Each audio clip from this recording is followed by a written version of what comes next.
Seolah-olah demokrasi sedang tidak pada tempatnya. Ini salah. Ini menurut saya opini yang harus diluruskan. Bukan fakir miskin anak terlantar dipelihara oleh negara. Saya kasihannya kadang kata-kata dipelihara negara ini seolah-olah memang dipelihara ini kemiskinan ini. Terus masih di mata lokal corner, kita akan melanjutkan diskusi kita. Dan sebenarnya menyambung dari apa yang sudah pembicaraan tadi, bahwa pembicaraan tadi juga tidak akan jauh menelaah mengenai angka-angka. Artinya akan apakah, dan ini pesan ini juga disampaikan Pak Anies Baswedan sama Pak Ganjar Pranowo waktu di pidato awalnya.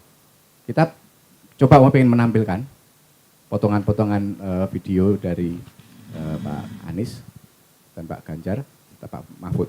Silakan tim MLC, kami mohon diputar dulu. Di pundak yang mulia terpikul tanggung jawab yang amat besar untuk menentukan arah masa depan demokrasi kita. Demokrasi yang makin matang atau kemunduran yang sulit untuk diluruskan di tahun-tahun ke depan. Bila kita tidak melakukan koreksi saat ini, maka akan menjadi presiden ke depan di setiap pemilihan di berbagai tingkat.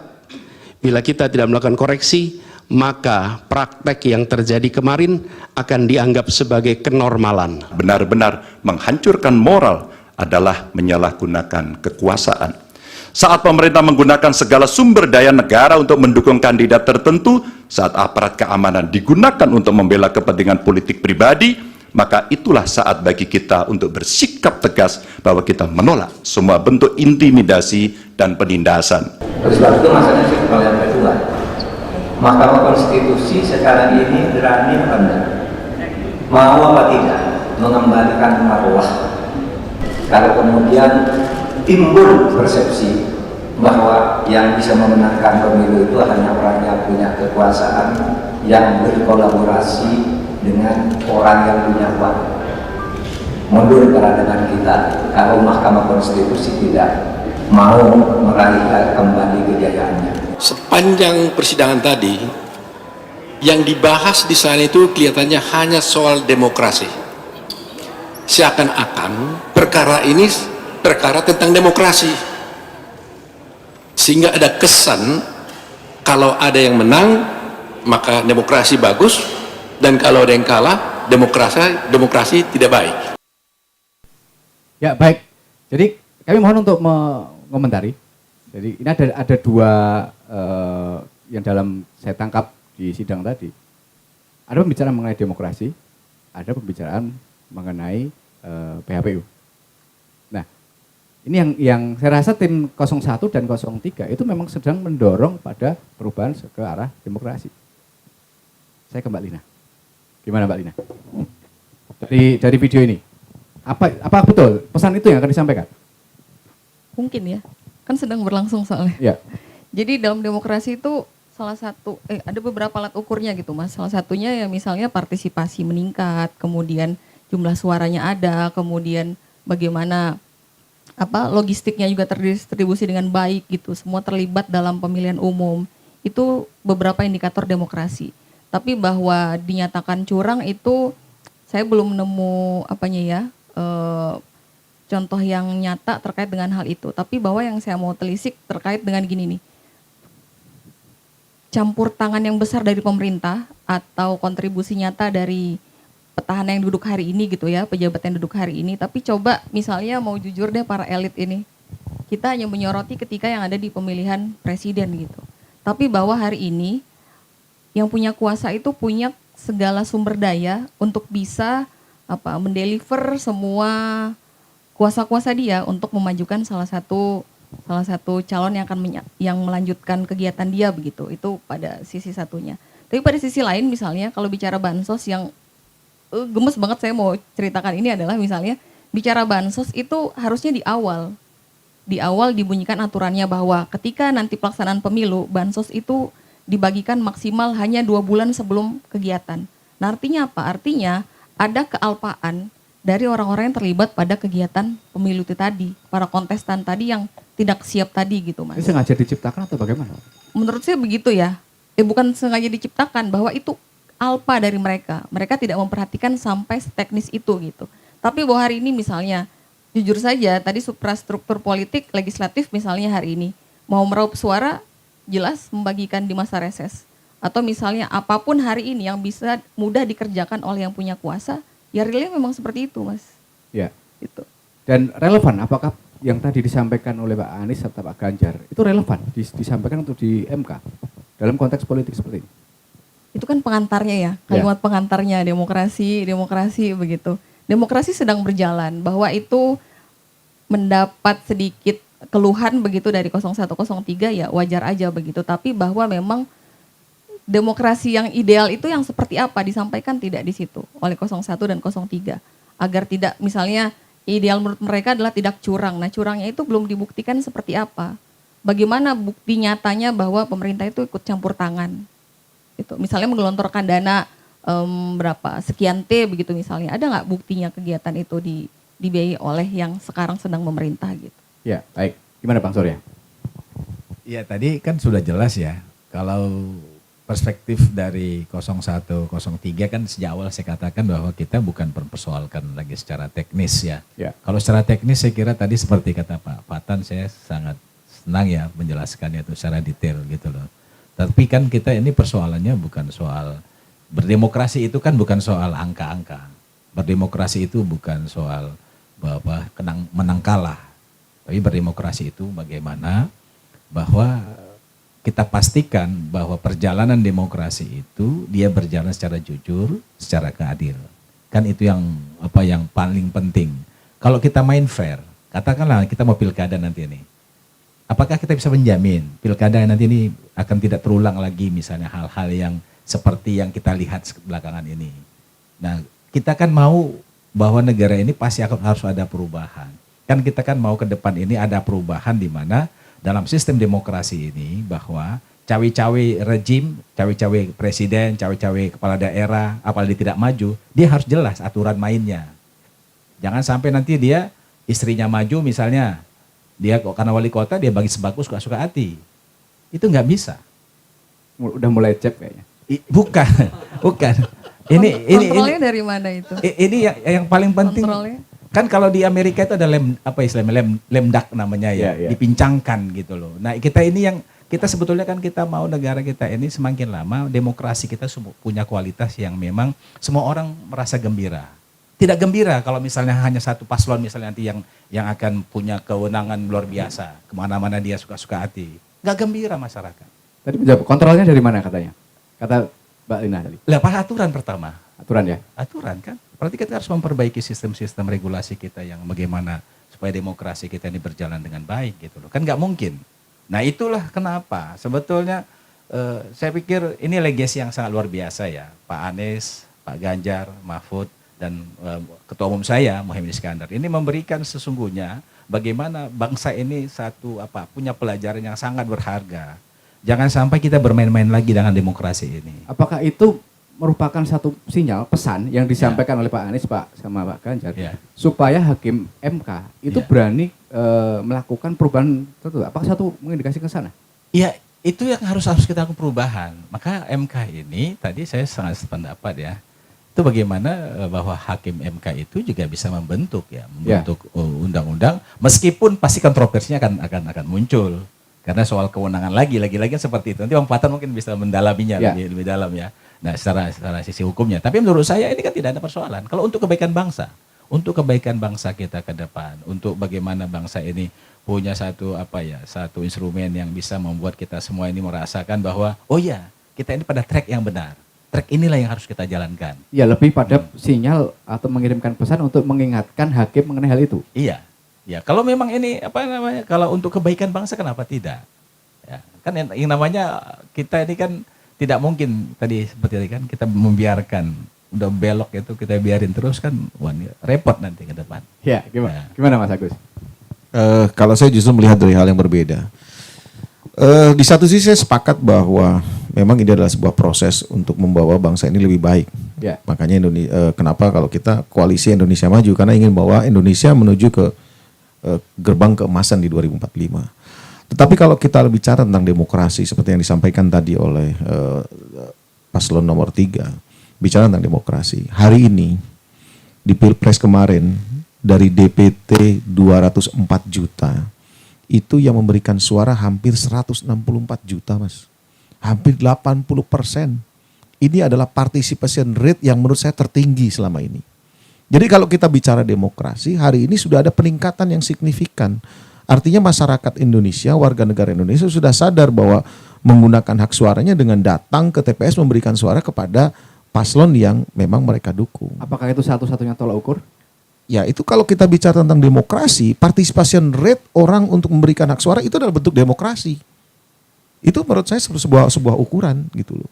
Kalau toh kemudian hasilnya sekarang tidak sesuai dengan selera misalnya dari 0103, ya itu bagian dari sebuah proses hasil gitu loh. Nah makanya kenapa kalau sekarang mereka membuat sebuah gugatan menuju melalui MK, ya kita apresiasi. Karena kita pun di 02 pernah ngalamin itu 2014-2019 Mas. Kita bicara selisih angka 2%, 1,5%. Ini masa kita bicara 58% dengan, maaf 16% dengan 23%, terus kita mau bicara tentang seolah-olah Indonesia sedang sakit. Seolah-olah demokrasi sedang tidak pada tempatnya. Ini salah. Ini menurut saya opini yang harus diluruskan. Bahwa justru saat ini Indonesia sudah lebih baik dalam kehidupan berdemokrasi. Kalau toh memang ada kekurangan, ada persoalan, ya mari kita perbaiki bersama. Tapi tidak serta-merta kemudian mengeneralisir bahwa ini demokrasi Indonesia sedang sakit. Ini saya kurang setuju. Jadi narasi-narasi yang dibangun kemarin kurang tepat sebenarnya, yang waktu disampaikan di sidang. Ya itulah tadi, ketika kita bicara tentang kecurangan, kan harus terukur. Ya. Kecurangan apa? Bentuknya bagaimana? Ini kan harus disampaikan dengan baik dan jelas. Karena kalau tidak kan membangun sebuah opini, larinya nanti asumsi, Mas. Kalau sudah bicara asumsi itu sudah sesuai selera gitu loh. Nah, makanya kenapa kita berharap kalau kita perhatikan tadi dari cuplikan para penasihat hukum, para ahli hukum yang hebat dari 02 tadi menyatakan, apa sebenarnya yang lu mau persoalkan sih? Atau Hasibuan. Apa sih yang lo persoalkan gitu. Jadi kita biar tahu substansinya apa gitu. Bukan kemudian membangun sebuah narasi, membangun sebuah asumsi yang ujungnya jadi ya tidak tepat sasarannya gitu. Kalau kita bicara tentang sengketa hasil apa dan bagaimana, sehingga kita tahu bagaimana menjelaskannya dari sebagai pihak termohon. Tetapi kalau bicara tentang masalah penyalahgunaan kewenangan kekuasaan, bicara tentang bansos, kita harus tahu bansos itu diputuskan melalui mekanisme paripurna di DPR, karena itu adalah bagian dari salah satu fungsi anggaran. Jadi kalau kita bicara bansos, ini semua orang kebagian, Mas, semua partai ada kebagian, semua kebagian. Jadi kalau kemudian hanya di kursi kosong, enggak juga, semua juga pasti kebagian kok, karena di dalam mekanisme Banggar ini kan semua fraksi juga terwakili di situ, gitu loh, dan disepakati dan dipertanggungjawabkan. Jadi kalau bicara tentang masalah bansos, saya rasa Pak Presiden Jokowi juga sudah acknowledge. Faktanya ketika kemudian itu jadi persoalan, beliau kemudian mengerem ya, mengurangi bentuk-bentuk bantuan yang sifatnya langsung karena berpotensi menimbulkan persoalan baru. Jadi saya rasa marilah kita berpikir untuk lebih dewasa di dalam berbangsa dan bernegara. Lebih optimis lah melihat bangsa ini bahwa ke depan Indonesia ini kan menuju bangsa yang maju, bangsa yang sejahtera, yang adil dan makmur gitu. Ya. Itu aja. Terima kasih. Ya, Pak Soehar mau ditambahkan? Sudah siap-siap katanya tadi. Iya. Mau motong sebenarnya tadi. Ya begini, kita ini memang rejim itu suka ya dari awal itu, dari mulai zaman Pak SBY itu kan suka membuat namanya BLT. Jadi mental BLT, mental bansos itu adalah merupakan wajah buram rejim kita selama ini. Jadi bangsa ini kita mau dibodohin terus, jadi semuanya diselesaikan dengan cara-cara instan dan tidak peduli apakah masyarakat kita ini dia kesejahteraannya itu meningkat. Jadi dia hanya sekedar untuk melepaskan keperluan-keperluan sesaat. Dan inilah menurut saya yang yang keliru ya dari rejim sekarang ini. Jadi bayangkan itu menghadapi seorang Anies Baswedan kita harus menghabiskan uang 498 triliun. Itu pemilu yang sangat luar biasa itu. Ya, luar biasa itunya biayanya yang kita keluarkan untuk seorang menghadapi Anies Baswedan. Kita kan maunya kan ini kan dengan berlangsung dengan fair gitu loh. Mas, kecuali kita begini loh Mas Agus, kalau misalnya bukan anak presiden yang maju, saya kira nggak ada masalah. Ya. Misalnya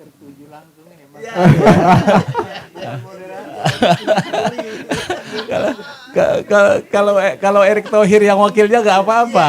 Iya. Ini agak di mana di dunia praktek ini ada seorang presiden yang masih aktif, anaknya masuk jadi kontestasi. Tapi kan boleh. Tidak bisa. Itulah etika itu penting. Tanya Pak Fatan ini, etika itu sebetulnya di atas hukum, di atas norma hukum. Jadi kalau misalnya etika itu yang dilanggar, itu semuanya ditabrak.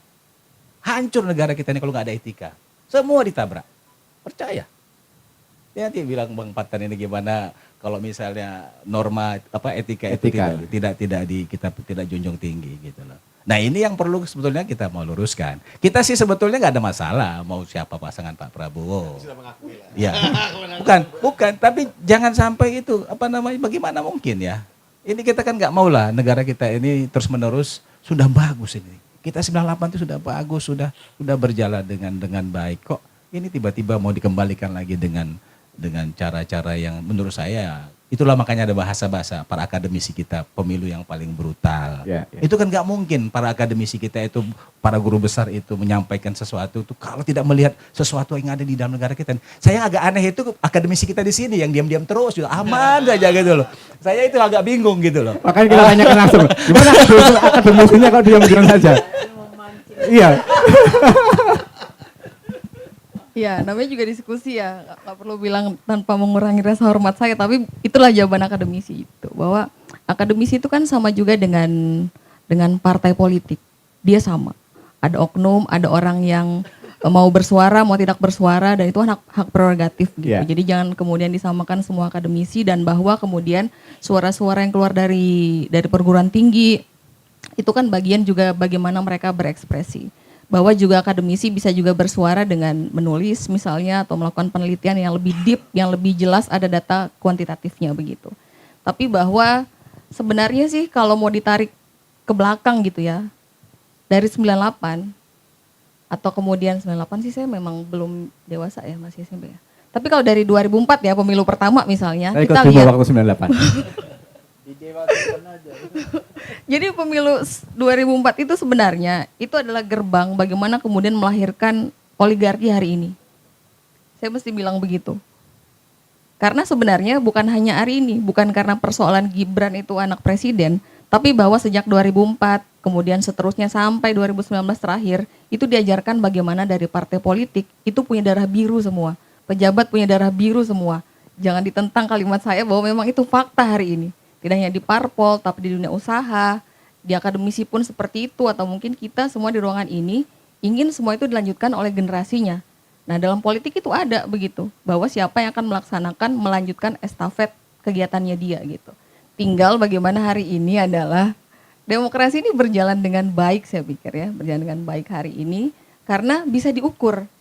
Nah demokrasi itu menjadi tidak baik-baik saja ketika ada hal yang tidak bisa diukur.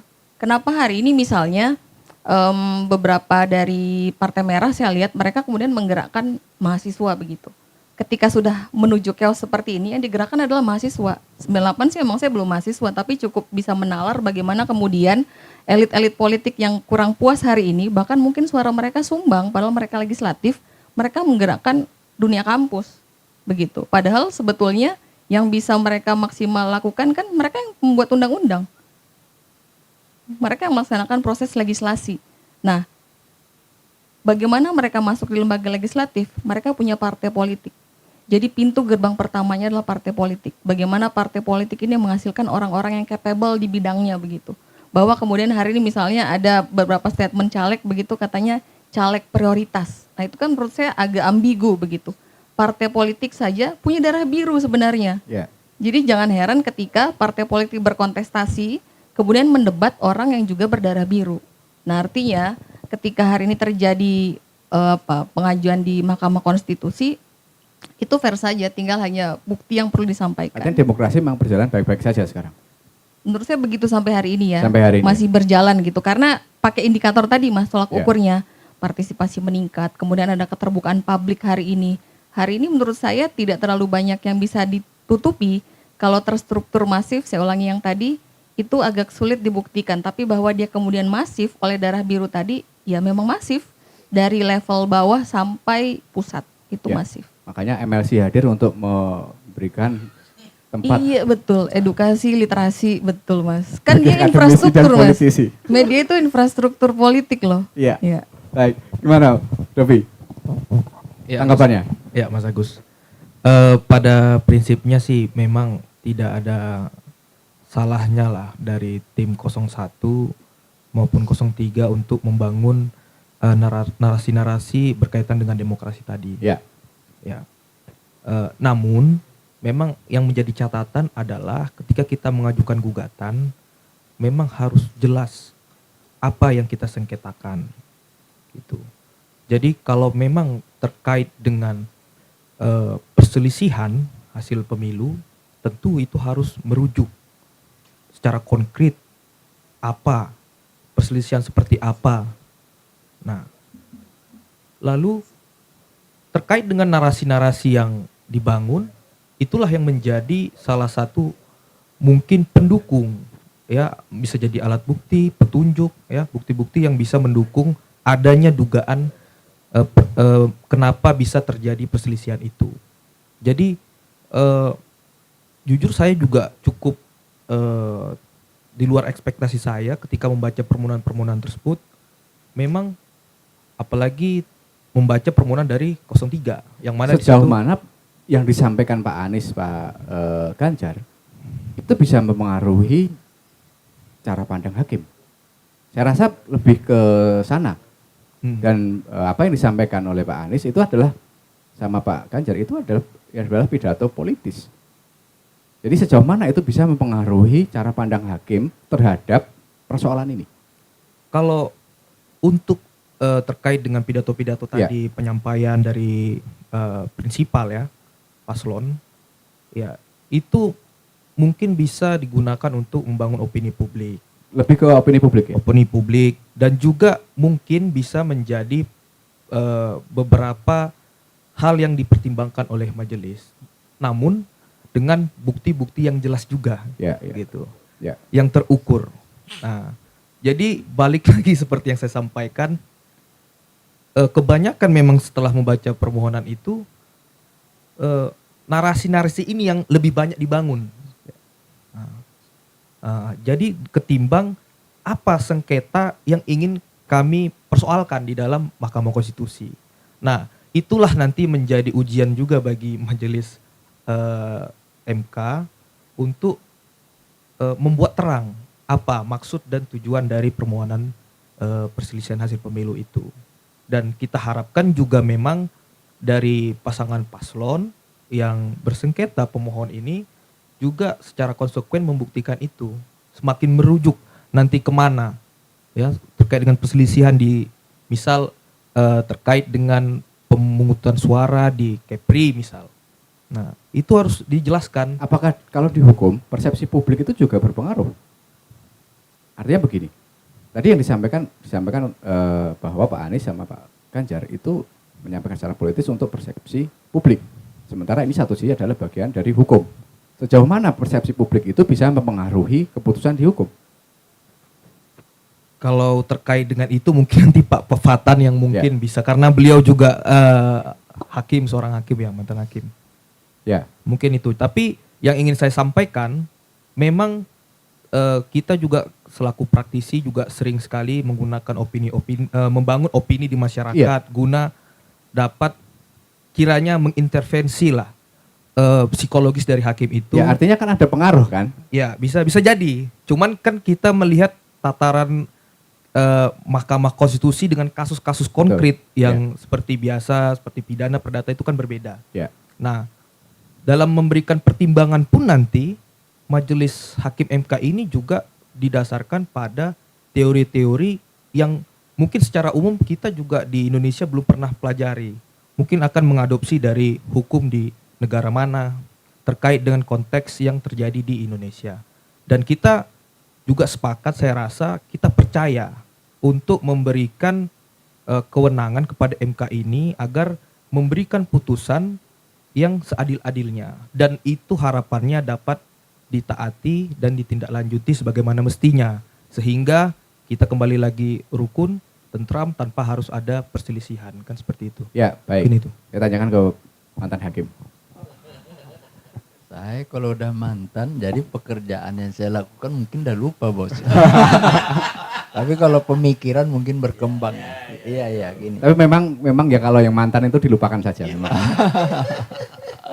Tapi Pak Prabowo mantan tuh Pak, mantan TNI kan, dikasih jenderal lagi sekarang Pak, hidup lagi dia. Enggak, ini canda ya. Oke ya, apa pertanyaannya Pak? Ya. Pidato tadi yang disampaikan di Pak Ganjar, Pak Anies, Pak Mahfud itu menyampaikan satu soal demokrasi. Di situ karena kan padahal di situ adalah masalah hukum. Tarikannya kan ke sana. Kemungkinannya ada peluang bahwa itu untuk persepsi publik. Dan menarik adalah yang disampaikan oleh Pak Mahfud MD menantang keberanian dari MK. Poinnya gimana? Oke, iya. Jadi dari slide tadi ya, apa yang disampaikan Pak Anies dan Pak Ganjar serta pengacara dari kubu 02 ya, itu ya semua pasti ada benarnya karena mereka kan pakai dalil, dalil hukum atau teori-teori hukum atau katakanlah ya dasar-dasar hukum prakteknya kan gitu ya, itu betul semua. Cuman di mana letaknya, proporsinya di mana, serta kepentingan hukumnya itu apakah memang pada saat itu yang benar-benar yang dibutuhkan atau memang itulah sebagai hukumnya. Apakah yang merupakan hukumnya kan gitu kan. Nah, lalu apa yang menjadi putusannya kan gitu. Nah, kalau apa yang disampaikan dari apa yang kita dengar pendapat-pendapat ahli yang di luar lah, artinya di luar dari pengadilan. Nah, hakim dia itu juga akan mendengarkan dari hukum yang berkembang di tengah masyarakat. Kalau bicara hukum berarti kan ada aturan yang kayak terstruktur atau segala macam sebuah ketetapan ataupun di lembar negara kan. Nah, tetapi tidak hanya sebatas itu. Jadi hakim itu juga menyerap apa yang sedang dibicarakan di masyarakat luar. Artinya hakim itu juga akan mempertimbangkan apa pendapat-pendapat apa yang udah berkembang di masyarakat. Dan apakah itu ada, ini ngeri-ngeri sedap juga ya, sebentar biar dimatiin dulu. Maaf ya.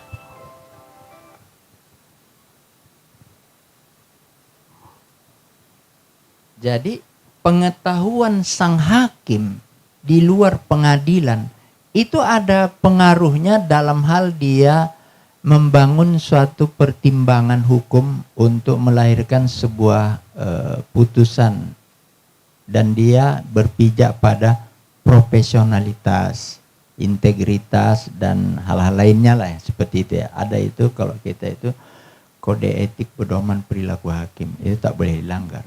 Nah, ya independensi, integritas kan gitu ya, profesional dan proporsi. Jadi ada dua hal itu ya. Nah, yang disampaikan mereka tadi itu memang perlu itu.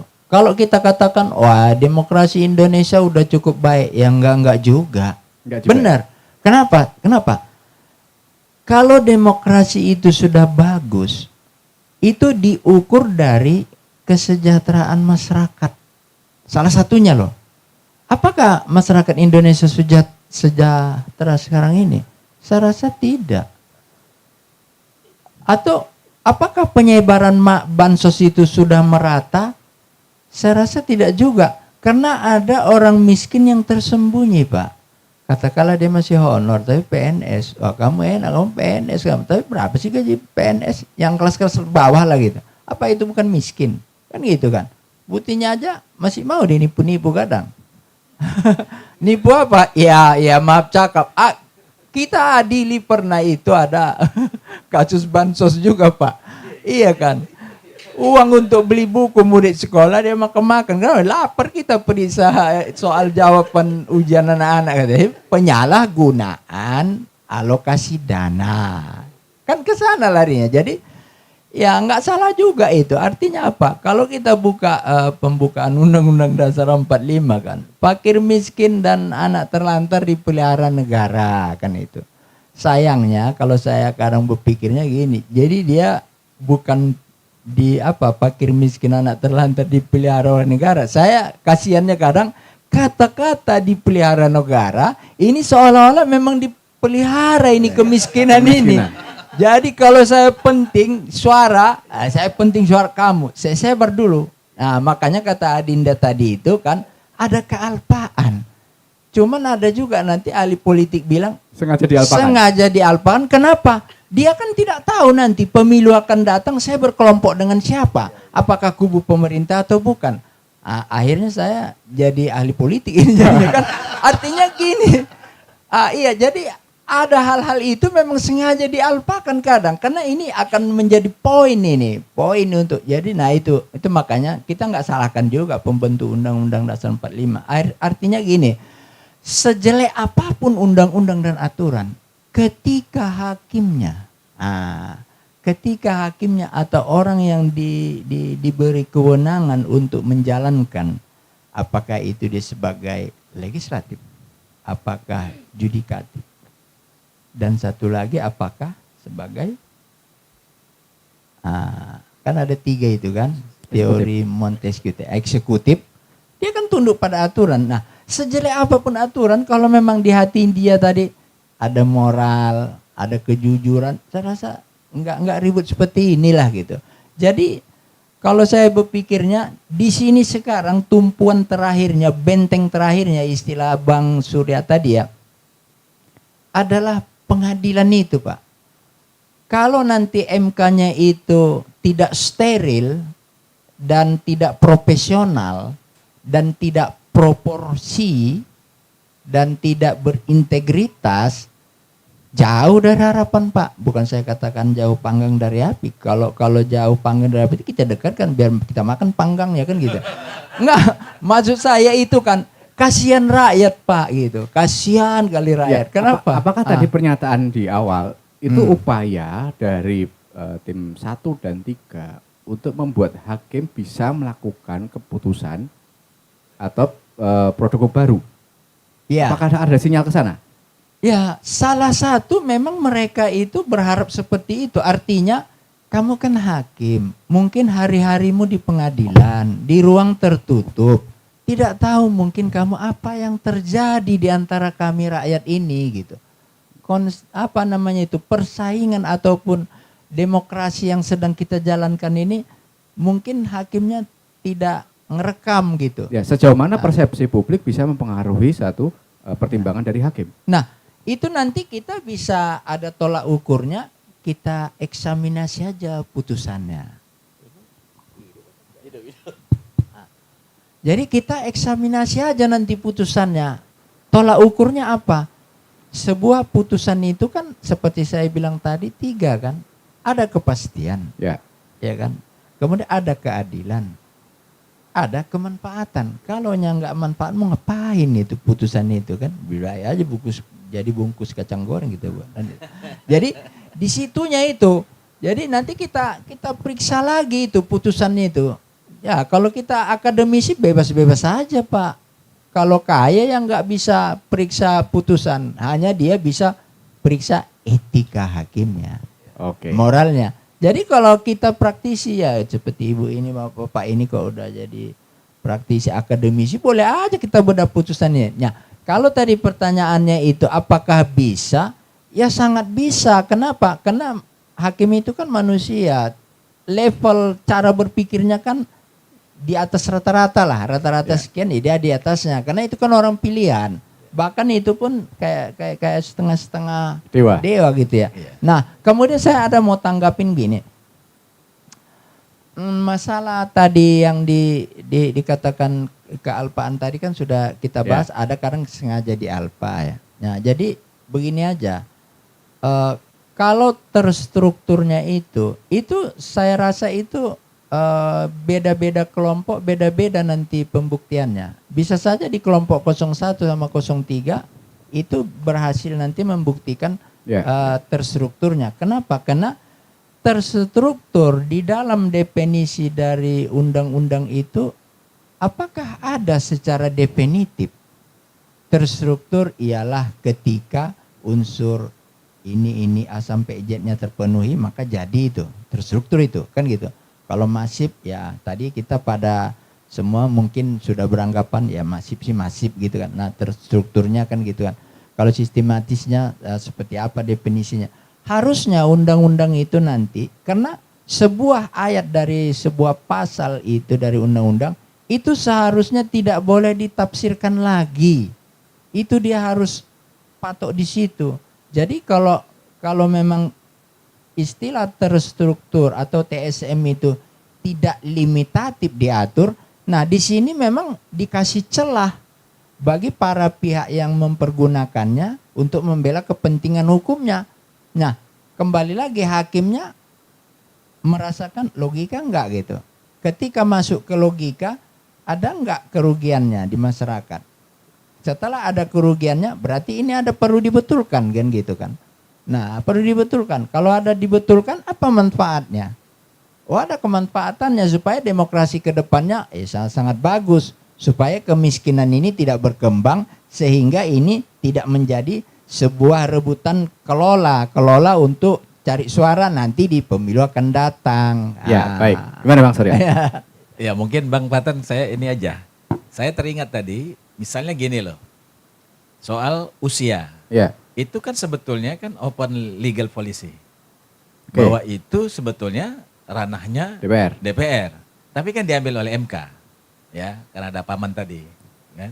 Nah, kemudian sekarang hakim yang Pak Suhartoyo ini, ketua MK sekarang ini, kemarin dia baru saja memutuskan satu keputusan di mana bahwa pencemaran nama baik itu dihapuskan. Betul. Dari peraturan undang-undangan. Nah, saya melihat tadi ini kan ada kata-kata Pak Mahfud tadi itu berani atau tidak. Ya. Nah, saya kok masih menaruh harapan. Masih berani. Bahwa masih berani MK kita ini, insya Allah akan ada satu perubahan besar. Ya, paling tidak sekurang-kurangnya kan begitu kan. Ya kan, kalau tidak bisa semua ya gak terpenuhi semuanya, sekurang-kurangnya adalah yang harus ada dihasilkan oleh MK itu apa?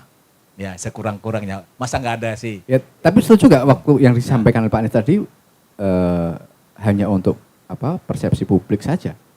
Atau memang diarahkan ke hakim? Iya, saya kira itu pasti kepada hakim yang pertama ya. Karena kita ingin marwah MK ini kita angkat kembali. Yeah. Dan kita ingin jangan sampai marwah MK ini yang produk reformasi itu kan salah satunya Mahkamah Konstitusi. Kan salah satu produk reformasi itu. Jangan sampai ini produk reformasi yang sudah kita bangga-banggakan sejak awalnya ternyata kan sekarang ini kan boleh dikatakan ya boleh jatuh lah hari ini posisi MK itu. Artinya ketidakpercayaan publik itu terhadap MK tinggi. Nah, sekarang ini kan sudah mulai kelihatannya ya. Saya menaruh harapan dengan adanya penghapusan soal pasal-pasal karet soal pencemaran nama baik ini, menurut saya ini ada satu harapan. Harapan ya. Ada harapan. Nah, paling tidak saya bilang tadi sekurang-kurangnya adalah yang diberikan terhadap bangsa ini, terhadap keputusan yang terbaik yang bisa memberikan juga kepuasan kepada 01 dan 03 dan seluruh masyarakat Indonesia. Nah. Jadi peluang untuk diulang lebih besar.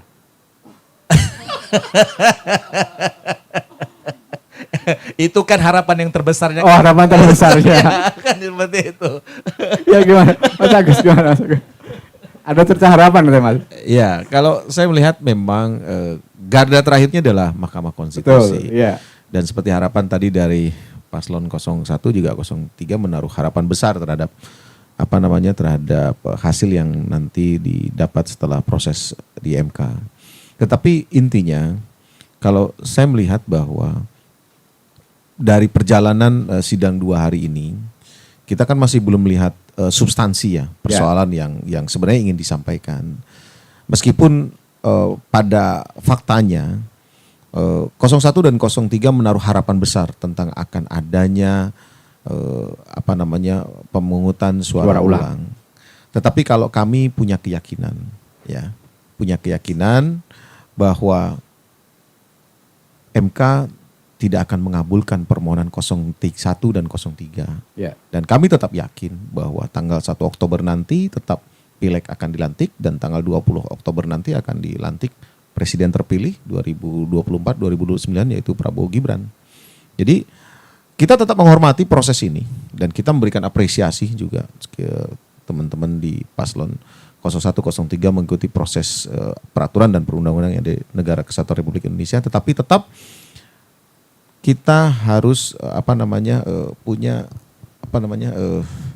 positif thinking ya, bahwa proses ini harus dilewati, tetapi apapun hasilnya nanti semua orang harus mampu menerima dengan jiwa besar.